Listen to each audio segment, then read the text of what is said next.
Hello guys, আশা করি আপনারা সকলে ভালো আছেন। আজ আমি আপনাদের সামনে চলে আসলাম আরেকটা ভিডিও নিয়ে। আজ আমি আপনাদের দেখাবো শুটকি দিয়ে সজনের বুনা। সজনে বলতে আমরা গ্রামের ভাষায় এটাকে সাজনা হিসেবে বুঝি। তো শুটকি দিয়ে আজকে আমরা সাজনার বুনা করব।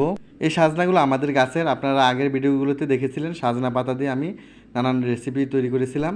তো আজকে চলে আসলাম সাজনা দিয়ে রেসিপি তৈরি করার জন্য। মা এখানে সাজনাগুলো কুটে নিচ্ছে, সাজনার উপরের অংশ ছুলিয়ে মা এগুলোকে নিয়ে নিচ্ছে।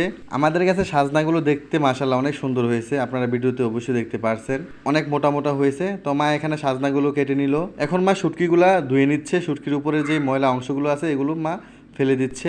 এখন মা সাজনাগুলোকে ধুয়ে নিবে, এই জন্য মা এর মধ্যে পানি দিয়ে দিচ্ছে। পানি থেকে মা এগুলাকে হাত দিয়ে ধুয়ে এখন এটাকে উঠিয়ে নিবে। প্রতি বছরই আমাদের বাড়িতে এই মৌসুমে সাজনা হয়ে থাকে।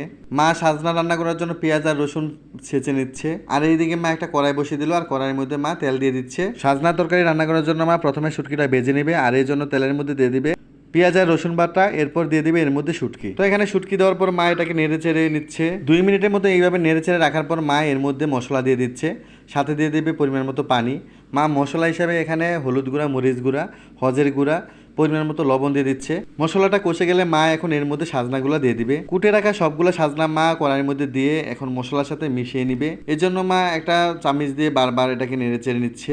এভাবে কিছুক্ষণ নাড়াচাড়া করার পর মশলাটা মিশে গেলে মা একটা ঢাকনা দিয়ে ঢেকে দিবে। মা কিছুক্ষণ পর পর ঢাকনাটা উঠে এটাকে নেড়ে চেড়ে দিবে, আর যখন সাজনাটা হয়ে যাবে তখন এর মধ্যে পেঁয়াজ আর রসুন বাটা দিয়ে দিবে। পেঁয়াজ আর রসুন বাটা দেওয়ার পর মা এটাকে আবার নেড়ে চেড়ে নিবে। আর মা বলতেছিল সাজনাটা হয়ে যাওয়ার আগে যদি পেঁয়াজ আর রসুন বাটা দিয়ে দেওয়া হয় তাহলে নাকি এর ফ্লেভারটা অনেক সুন্দর হয়। তো এখন সাজনাগুলো নিয়ে নেওয়া হলো একটা বাটির মধ্যে, আর আমি এখন আমার প্লেটের মধ্যে নিয়ে নিব খাওয়ার জন্য। আশা করি সাজনা কালারটা দেখে আপনারা বুঝতে পারছেন সাজনাটা আসলে মজা হবে। সাজনার সাথে যে শুটকি মাছগুলো দেওয়া হয়েছিল এটা কিন্তু আর দেখা যাচ্ছে না, শুটকি মাছগুলো সাজনার সাথে মিশে গেছে।